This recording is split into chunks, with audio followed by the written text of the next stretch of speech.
जैसे स्मरण किया, जो बहेलिया है उसको सांप ने डस लिया, कर छूटो संधान, और हाथ से बाण छूटा। अब निशान लगाना था इधर, बहेलिया ने इधर लगा रखा था निशान, और ऊपर बाज है। अब वो सीधा निशाना ऊपर गया, हाथ से छूट गया बाण और सीधा बाज को लगा। और कबूतर मजे से भगवत नाम स्मरण करता हुआ जा रहा है। हम अगर भगवान का सच्चे हृदय से नाम लेंगे तो भगवान अवश्य हमें बचाएंगे। वृंदावन बिहारी लाल की जय। सबने सुना है महाभारत में 18 अक्षौणी सेनावरी, 18 दिन तक युद्ध हुआ, और टटीहरी चिड़िया एक अंडों के पास बैठी है, रो रही है। भगवान कृष्ण ने देखा ये अंडे उठा तो सकती नहीं, अब क्या करें, क्या हो सकता है। तो भगवान ने संकल्प मात्र से एक हाथी के गले से घंटा तोड़ा और उन अंडों के ऊपर वो घंटा बैठ गया। 18 दिन तक युद्ध चला। 18 युक्त अक्षौणी सेना मरी, हाथी घोड़े सब कुछ मारा गया, सब मारे गए, परंतु वो अंडे वो घंटा नहीं उठ पाया। इतना युद्ध होने के पश्चात भी वो घंटा वैसे का वैसा रहा।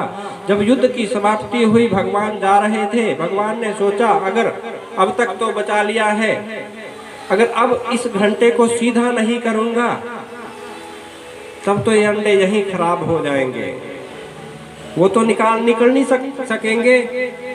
तो भगवान ने चाबुक से उस घंटे को निकाल दिया, वहां से साइड को कर दिया, एक किनारे को जैसे घंटे को करा।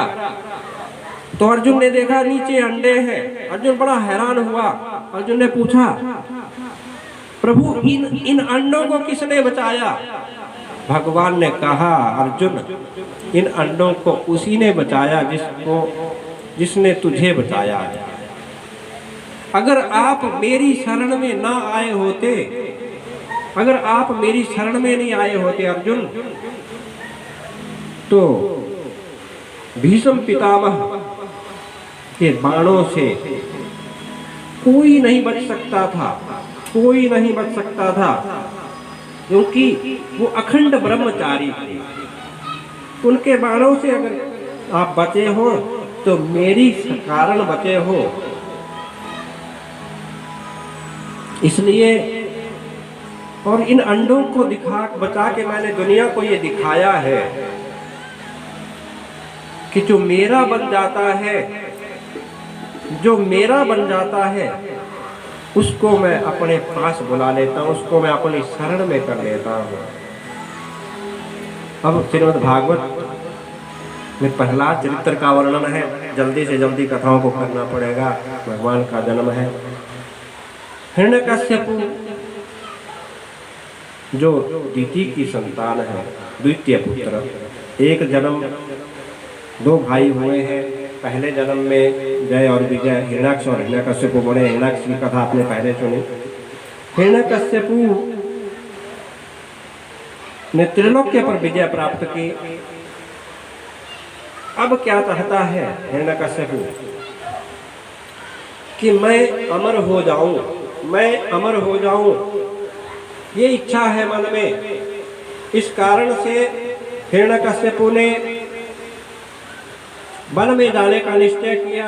जंगल चला गया तपस्या के लिए, और जब वहां गया तो देवताओं को ये पता लगा। देवताओं ने सोचा अगर ये राक्षस और तप कर लेगा तो ये और भी बलशाली हो जाएगा, तो हमारा जीना ये दुभर कर देगा। तो देवताओं ने अपने गुरु बृहस्पति को भेजा, और बृहस्पति चले गए तोते के रूप में। जहां हिरण्यकश्यपु तपस्या के लिए बैठा, उस पीपल के नीचे हिरण्यकश्यपु बैठा है, ऊपर तोता बैठ गया। और हिरण्यकश्यपु मंत्र जाप करने लगा, ओम ब्रह्मणे नमः, ओम ब्रह्मणे नमः, ओम ब्रह्मणे नमः। और ऊपर से तोता बोलता है, ओम विष्णवे नमः, ओम विष्णवे नमः, ओम विष्णवे नमः। उसने पत्थर उठाया, ऊपर को फेंका, तोता उड़ा। दोबारा से ओम ब्रह्मणे नमः, ओम ब्रह्मणे नमः, ओम ब्रह्मणे नमः, और तोता फिर वहीं बैठ गया। ओम विष्णवे नमः, ओम विष्णवे नमः, ओम विष्णवे नमः। बड़ा क्रोध आया। सोचा हिरण्यकश्यपु ने कि शुक्राचार्य से नहीं पूछा था मैंने जाने से पहले, तो हो सकता है आज भद्रा भुद्रा होगी, कुछ समय अच्छा नहीं होगा, इसलिए समय अच्छा नहीं होगा, इसलिए हो सकता है कि ये मेरे को विघ्न उत्पन्न हो रहे हो। और वापिस आया हिरण्यकश्यपु, वापिस आया तो कयाधु बड़ी हैरान हुई, प्रभु एकदम से वापिस आ गए, क्या बात है? ओ नहीं कयाधु, देखिए कयाधु भगता है, बहुत बड़ी भगता है कयाधु। प्रभु हुआ तो हुआ क्या, क्यों वापिस आए हो? अरे कयाधु क्या बताऊं, जब तप के लिए गया तो वहां क्या हो रहा है, एक तोता आ गया। मैंने जैसे बोला ब्रह्मणे नमः, ब्रह्मणे नमः, ब्रह्मणे नमः, तो तोता करता है ओम विष्णवे नमः, ओम विष्णवे नमः, ओम विष्णवे नमः। कयाधु अत्यंत प्रसन्न हुई कि मेरे पति देव ने पहली बार भगवान का नाम लिया है। और कयाधु ने क्या किया, बड़ा सुंदर सुंदर भोजन बनाया।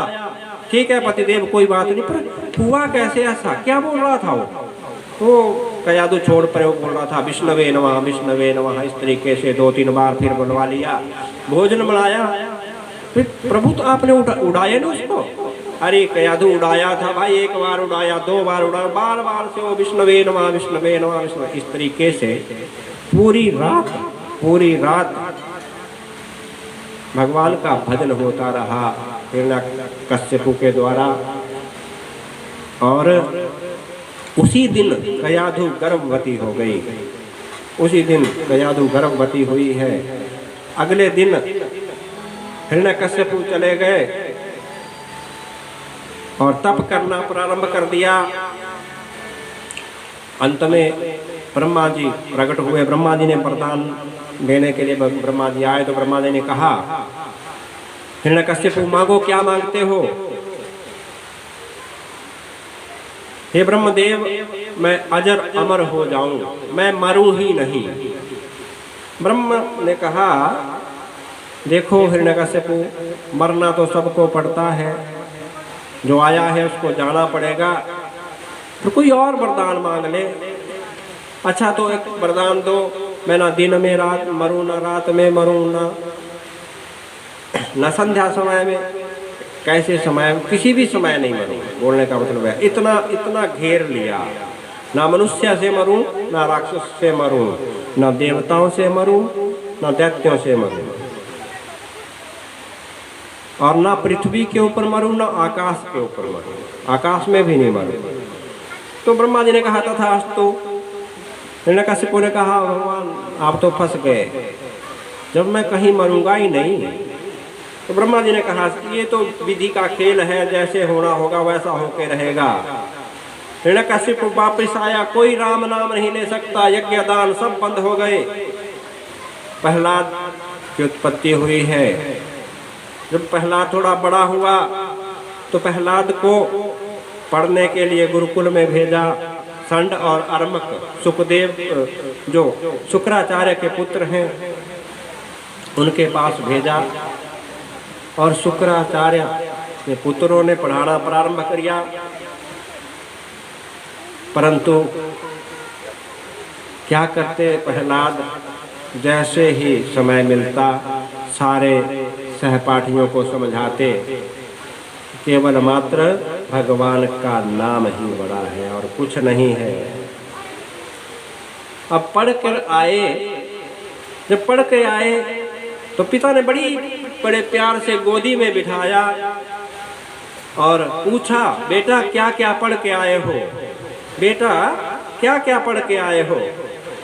कि पिताजी गृहस्थी एक अंधा कुआं है, गृहस्थी एक अंधा कुआं है, इसलिए भगवान का भजन करना चाहिए, ये गृहस्थ के चक्कर में नहीं पड़ना चाहिए।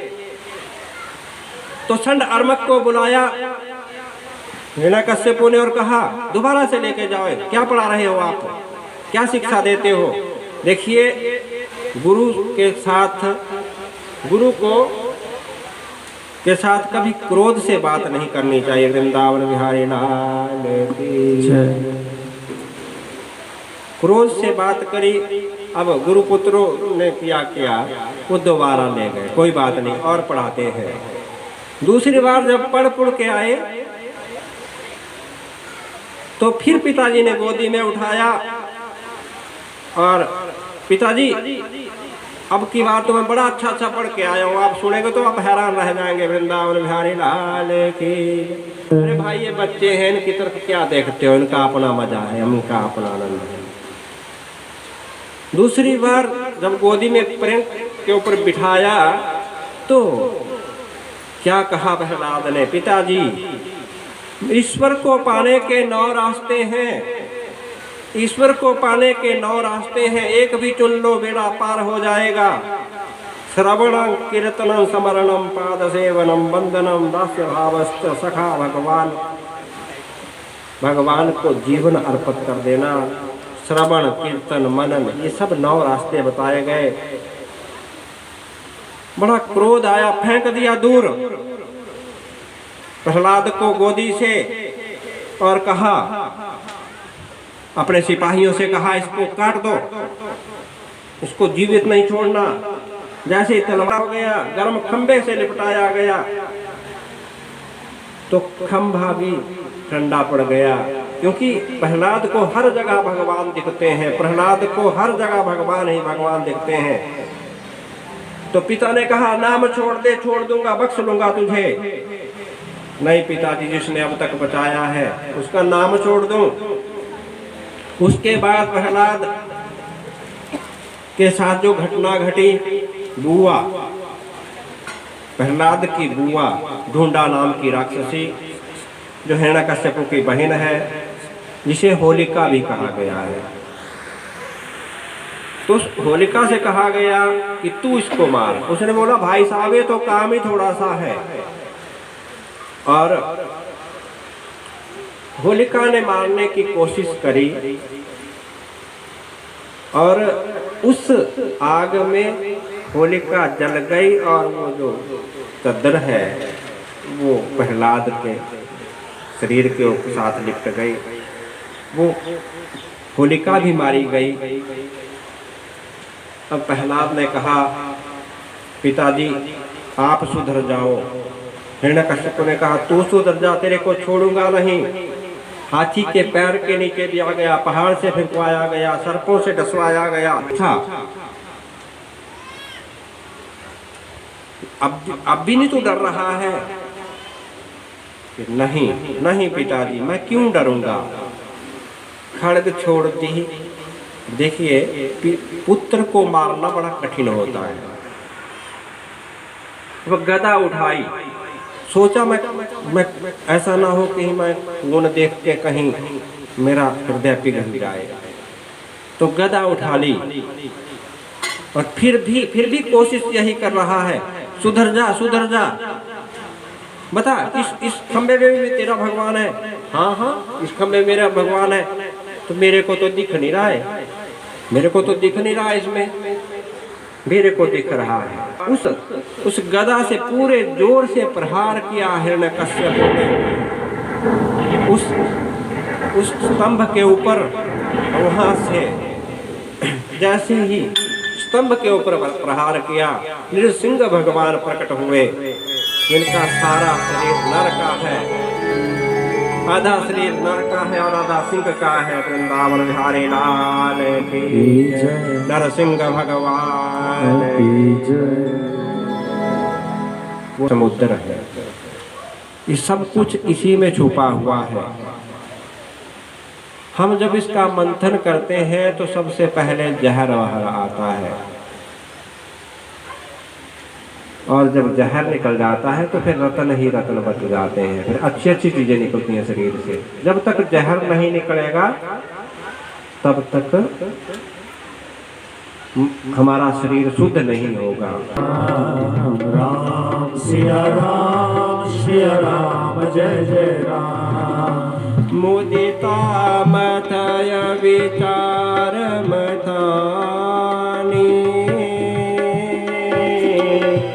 दम आधार रवि सत्य सुभानी।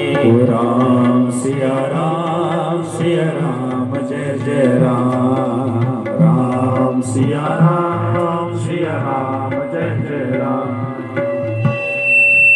देखिए, धर्म का प्रथम चरण दुखदायी होता। व्यक्ति को लगता है कि हम धर्म कर रहे हैं पर हम सुखी नहीं हैं, परंतु धर्म का अंतिम जो चरण है वो सुखदायी हो जाता है। पाप पहले बड़ा अच्छा लगता है पर अंत में दुखदायी हो जाता है।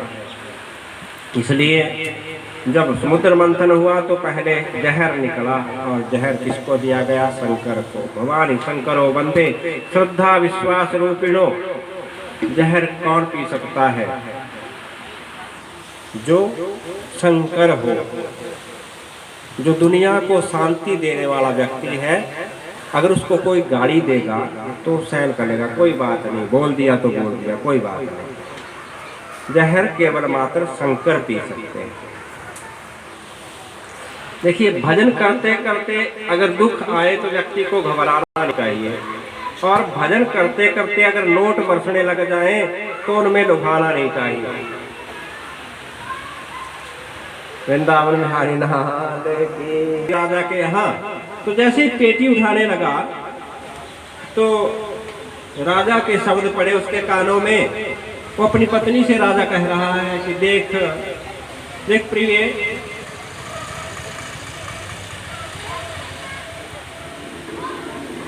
देख प्रिय, हमारे एक ही बेटी है, एक ही संतान है हमारे, और एक संतान है।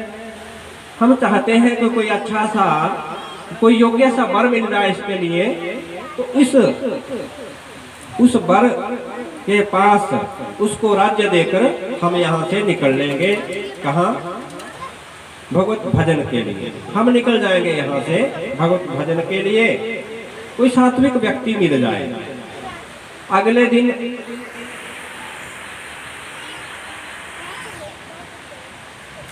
मंत्री के साथ चर्चा करी कि हम ऐसा चाहते हैं। तो मंत्री ने कहा कि फलां जगह बहुत अच्छे अच्छे महात्मा रहते हैं, उनमें से अगर कोई व्यक्ति आपकी बेटी को स्वीकार कर ले तो आपका भी कल्याण हो जाएगा और उसका भी कल्याण हो जाएगा। अब चोर 2 दिन से अंदर है, चोर 2 दिन से अंदर है, वो इस चक्कर में है उठाऊं कि नहीं उठाऊं।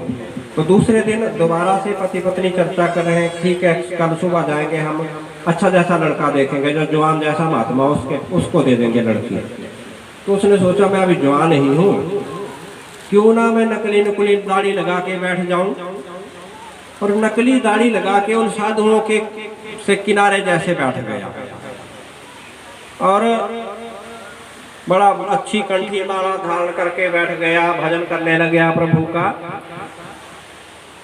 तो जैसे ही राजा और रानी पहुंचे उन महात्माओं के पास, पूछा महात्माओं से कि महाराज ऐसे ऐसे हमारे एक बेटी है, हम चाहते हैं कि अब हम इस गृहस्थ को छोड़ के संन्यास ले लें, हम चाहते हैं आप में से कोई व्यक्ति हमारी पुत्री को स्वीकार कर ले, हम दहेज के रूप में उसको राज्य दे देंगे। तो सारे महात्माओं ने बोला एक बात बता भाई राजन, कोई आदमी उल्टी करता है, बमन करता है, बमन जिसको बोला जाता है हिंदी में, बमन करता है, कोई व्यक्ति उल्टी करता है, क्या कोई व्यक्ति उसको दोबारा से खा सकता है? नहीं, ये तो नहीं हो सकता। तो देख राजन, हमने इस गृहस्थ की उल्टी कर दी है, बमन कर दिया है, अब हम उल्टी तो खा नहीं सकते, इसलिए हम नहीं इस चीज को स्वीकार कर सकते। अब देखा, बड़े दुखी हुए राजा, परे जैसे गए एक लड़का बैठा था, आप महात्मा जी आप ही देख लो। तो उस लड़के ने कहा देखिए ऐसे तो मैं नहीं चाहता कि मैं शादी शुदी करूं, इसमें कुछ नहीं, ये तो झंझट है। पर ऐसे गुरुजी कहा करते थे कि अगर विवाह करने के बाद व्यक्ति संन्यास ले तो वो संन्यास बड़ा पक्का होता है। तब कोई बात नहीं, अगर आप जबरदस्ती कर रहे हो तो वो चोर जो साधु बना वो कहता है कि जबरदस्ती कर रहे हो तो कोई बात नहीं, मैं सोच लूंगा आपके बारे में। नहीं नहीं नहीं, भगवान पांव पांव चरणों में पड़ गए दोनों राजा रानी कि नहीं, तो चल कल आना आप लोग, तो कल तक मेरे को सोचने का मौका दो। अगले दिन पुत्री को लेकर राजा रानी चले गए कि लो महाराज ये संभालो।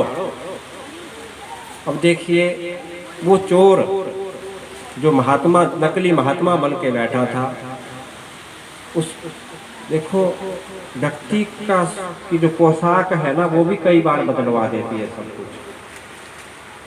चोर ने इनकार कर दिया, मैं कोई महात्मा महात्मा नहीं हूँ भाई, मैं चोर हूँ, मैं चोर हूँ राजन, मैं सच बोलता हूँ, मैं चोर हूँ। मैं आपके यहाँ जो चोरी करने के लिए गया था, परंतु सुना तो सोचा कि यह सारा राज्य जब मिल रहा है तो फिर छोटी मोटी चोरी क्या करूँगा, पकड़ा जाऊँगा, इसलिए। परंतु जैसे ही मैंने ये वस्त्र धारण किए, मैंने झूठ का ही चोला धारण किया, परंतु उस चोले को धारण करने से मेरी बुद्धि बदल गई।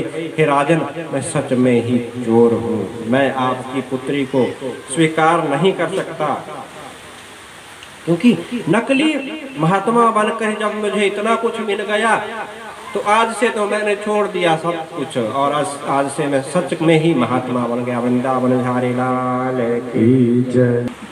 अब देखिए पहले जहर निकला है, भगवान शंकर को दिया गया, उसके बाद रतन निकले हैं ना। भेतव्यम कालकूटात विशाला जल्दी संभवा, जहर दिया गया शंकर को। और भगवान शंकर के पास जब देवता लोग चले, सब देवता ने सोचा कि भगवान विष्णु को साथ ले चलते हैं। कई बार ऐसा होता है कि बड़ा आदमी साथ होगा तो बात मान ली जाएगी, ऐसा नहीं हो कि भगवान शंकर भी मुकर जाए इस जहर को पीने के लिए, और ये हलाहल है, ये सारी सृष्टि को नष्ट कर देगा। विश्वास रूपिणो,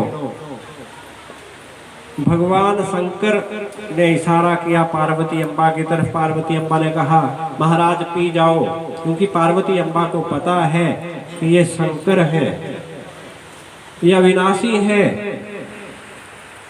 ये अखिलेश्वर है, ये परमेश्वर है, इनको कुछ नहीं होने वाला, इनको कुछ नहीं हो सकता, इसलिए पी जाओ। और अगर ये जहर कहीं बाहर रह गया तो इस संसार को नष्ट कर देगा। भगवान शंकर जब जहर पीने लगे तो क्या सोचते हैं कि अगर मैं इस जहर को अंदर ले जाऊंगा तो अंदर मेरे प्रभु हैं, हृदय में मेरे भगवान निवास करते हैं, मैं राम नाम का स्मरण करता रहता हूँ, हृदय में भगवान है, तो मैं हृदय अंदर भी नहीं ले जा सकता इस जहर को, और अगर बाहर फेंकूंगा तो सृष्टि नष्ट हो जाएगी। इसलिए भगवान शंकर ने क्या किया, उस जहर को कंठ में धारण कर लिया। वृंदावन बिहारी लाल की जय। नीलकंठ भगवान की जय। भगवान नीलकंठ हो गए। देखिए जीवन में जब भी जहर आए, जीवन में जब भी जहर आए, चाहे पड़ोसी ने कोई पत्थर उखाड़ लिया है, चाहे किसी ने गालियां दे दी है, कोई बात बड़ी हो गई है, अगर जीवन में जहर आया है, क्रोध आया है, या घर में ही क्रोध आया है, तो उस क्रोध को व्यक्ति को गले में रोक लेना चाहिए। मान लो दो आदमियों का आपस में झगड़ा हो जाता है, एक आदमी को ज्यादा क्रोध आया है, को कम आया है। अगर वो कम क्रोध वाला व्यक्ति उस ज्यादा क्रोध वाले व्यक्ति के साथ लड़ जाएगा तो दोनों मारे जाएंगे। अगर वो व्यक्ति क्रोध को गले में रोक लेगा तो दूसरा भी सुधर जाएगा, बोलेगा यार जब इसने कुछ बोला ही नहीं, जब ये कुछ बोले ना, छोड़ पड़े, कोई बात नहीं, तो उसको गले में रोक लो। वृंदावन बिहारी लाल की जय। अब ज्यादा विस्तार नहीं दूंगा। रतन निकले, उनमें देव कोई लुभाई नहीं। कामधेनु निकली है दूसरे नंबर के ऊपर, ऋषियों को दे, राजा बलि को दिया गया। देखिए राक्षस। उसके बाद एरावत हाथी निकला है, वो इंद्र को दिया गया। कौस्तुभ मणि निकली, वो भगवान विष्णु के गले में चली गई। छठे नंबर के ऊपर कल्प वृक्ष निकला है। वो कल्प वृक्ष स्वर्ग में स्थापित कर दिया गया। उसके बाद अप्सराएं निकली हैं, वो देवताओं को दे दी गई। और रमा लक्ष्मी निकली है, वो विष्णु के गले में उन्होंने हार डाल दिया है। और रमा लक्ष्मी के साथ